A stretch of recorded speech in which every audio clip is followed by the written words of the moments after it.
Hello, everyone, and welcome to the Verbal Teacup. And today, continuing our series of reading the different kind of articles, we are doing a science plus philosophy based article today, which one of the students had shared with me. So it talks about, can a robo pray? And that's what it is talking about, machine and ghosts. So machine and the ghost. So let's see. And does the artificial intelligence have a soul? And this talks about, so let's see, theological means related to God or the church, etc. So let's read this. So it says, the wooden monk. Monk is one who does the prayer. So जैसे priest होता है तो उसी को monk बोलते हैं.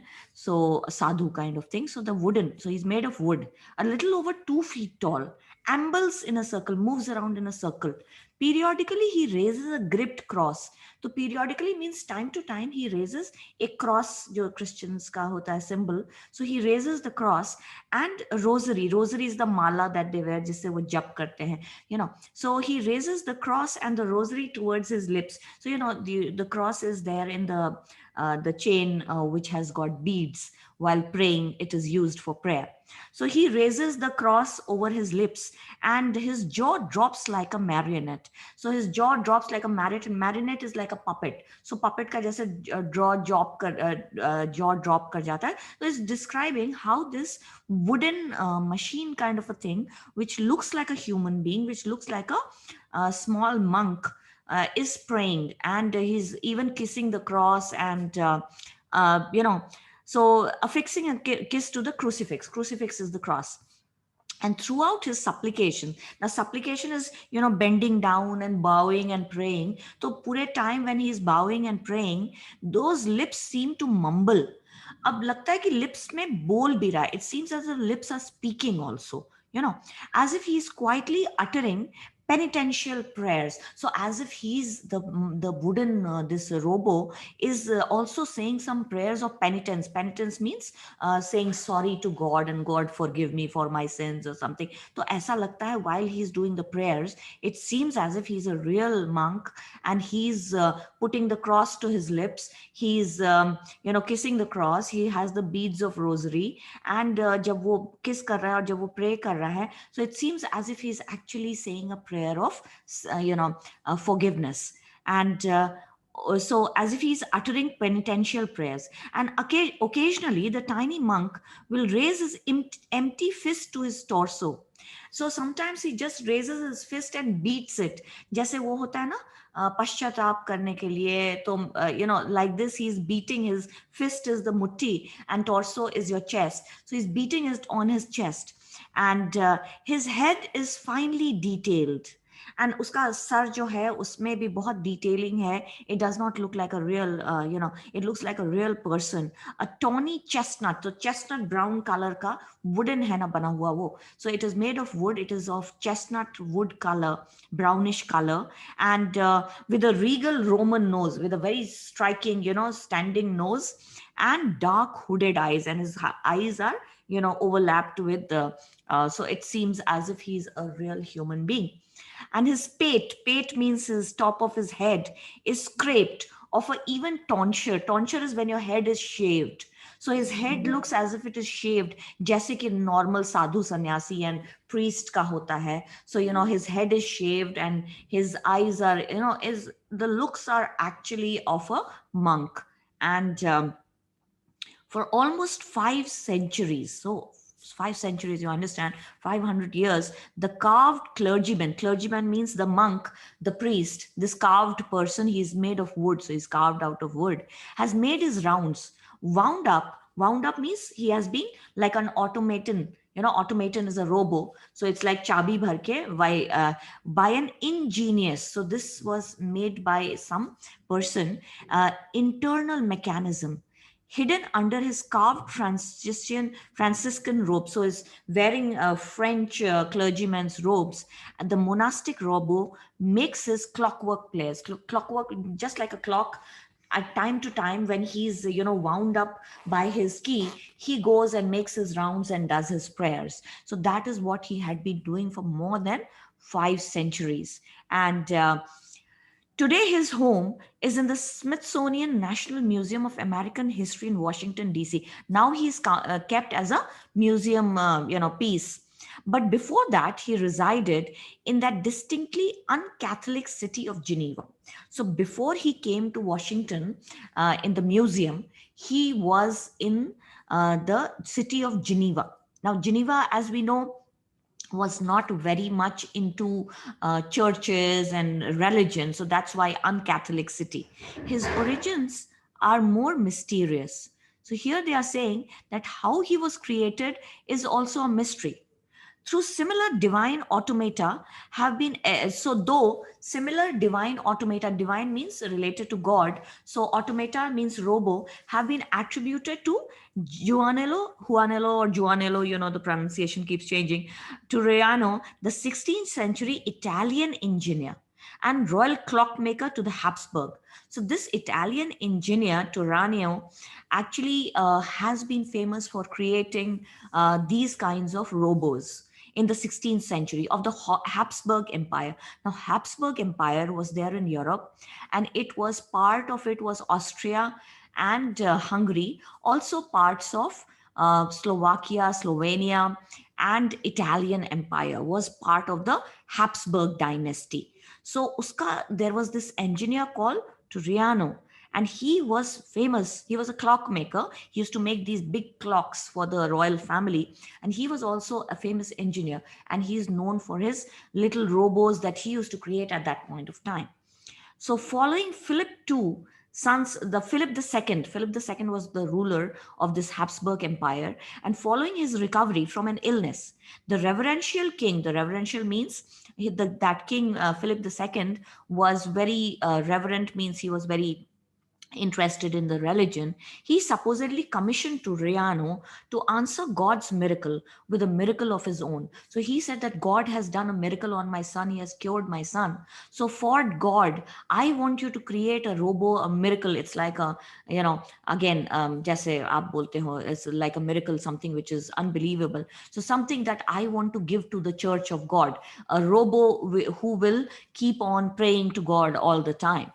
And the scion, so he wanted a miracle of his own, scion of the Habsburg massive fortune. Now scion means he was the successor, he was the uttaradhikari, as you say, he was the king of the massive fortune of Aztec. Now Aztec was the part of the empire of related to your Mexico, etc.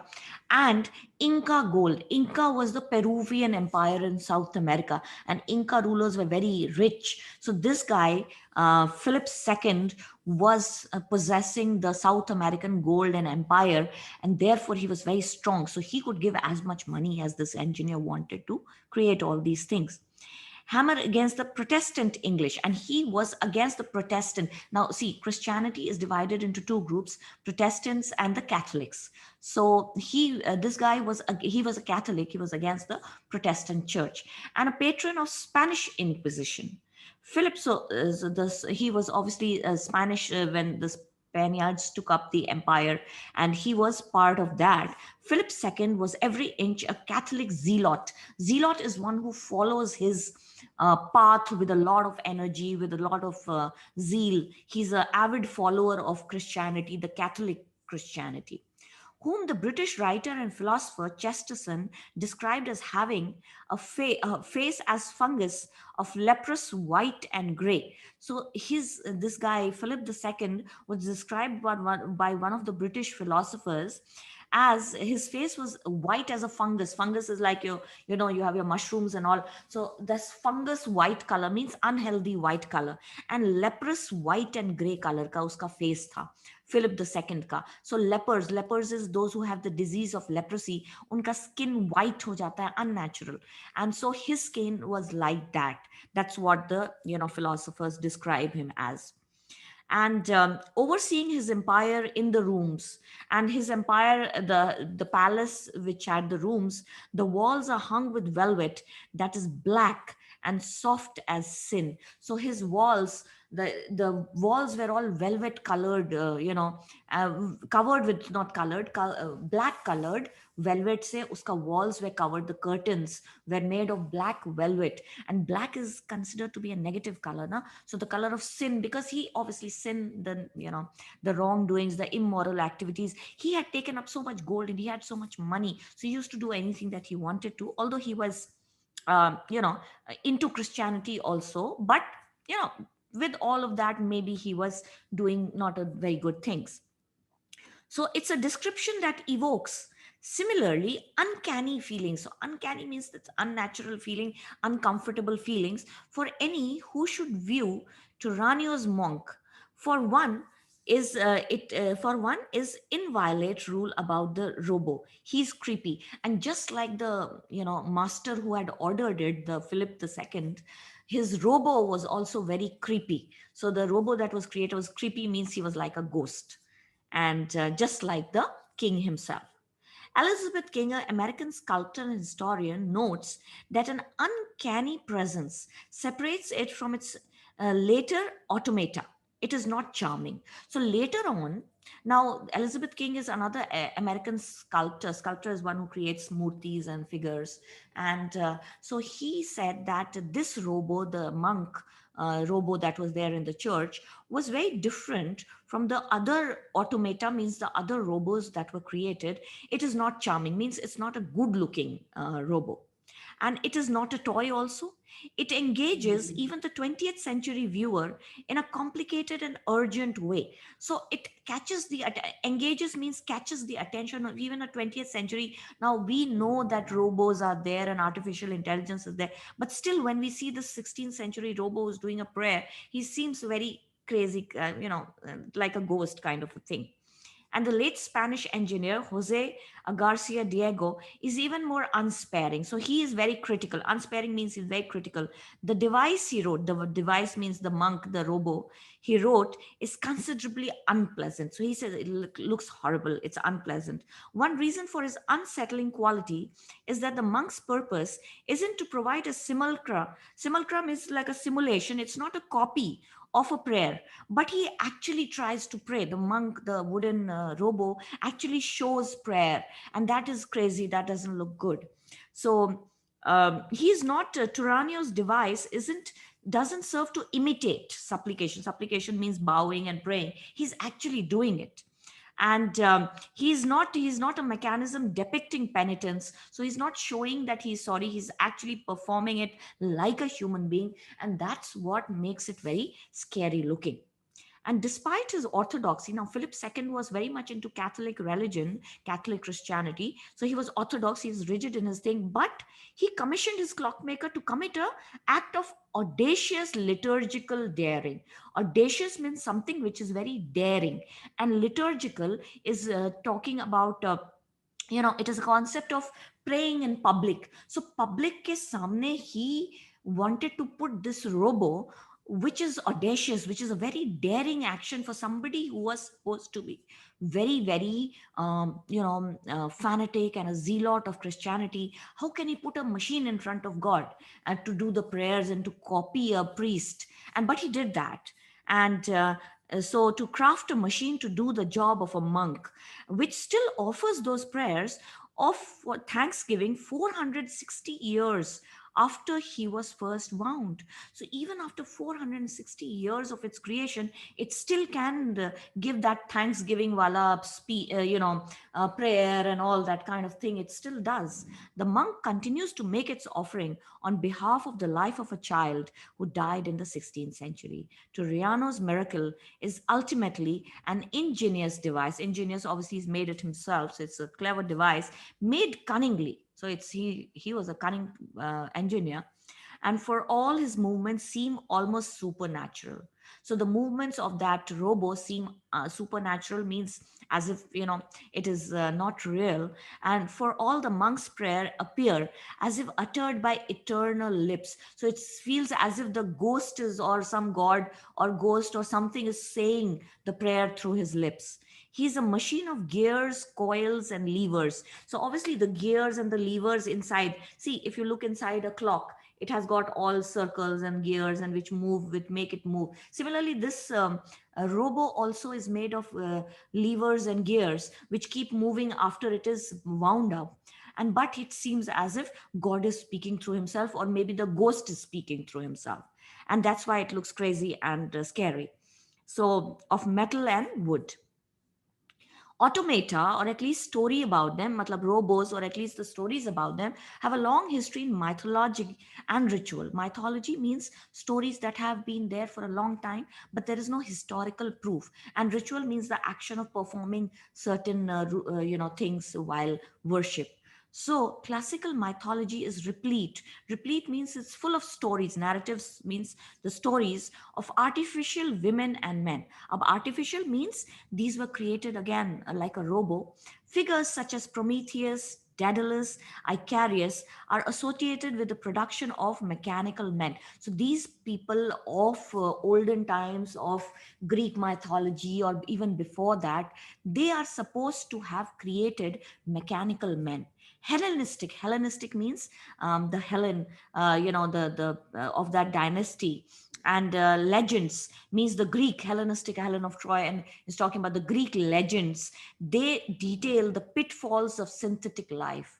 So the synthetic means the artificial life that these people had created. The folklore means the lok kathaएं, जो the stories which are there in cultural stories of people. Adrian Mayer has written that among the ancients, ideas about making artificial life were explored in the Greek myths. So, artificial robos, etc., were created by the Greeks. The myths, the stories of the Greek mythology, being that were made, not born. So, they were artificially created. Obviously, they were not natural, they were not born. Appeared in the tales about Jason and the Argonauts, the bronze robo Talos. So, Talos was again supposed to be part of Satan, and the techno witch Medea, the genius craftsman Daedalus. Daedalus was the craftsman, the engineer, the firebringer Prometheus, and Pandora. So Pandora's box was very famous. She was a girl who had opened a box full of evils. So she was called as the evil fembot. Fembot, bot, you understand, like, a robo. And fem is female. So a female resembling bot, Pandora, created by Hephaestus, the god of invention. So the Greeks had a lot of gods and all. And they said that they had created these unnatural creatures which were made and they were not born. So we talk about these creatures being there, right? Like in our times, we talk about the Pushpak Viman, that the thing that Ravan had, like a aeroplane. So similarly, these Greek mythologies talk about the robos, etc., that were created by Hephaestus, and they were also created by Daedalus, who was supposed to be a great engineer. These two people were supposed to be great engineers and craftsmen.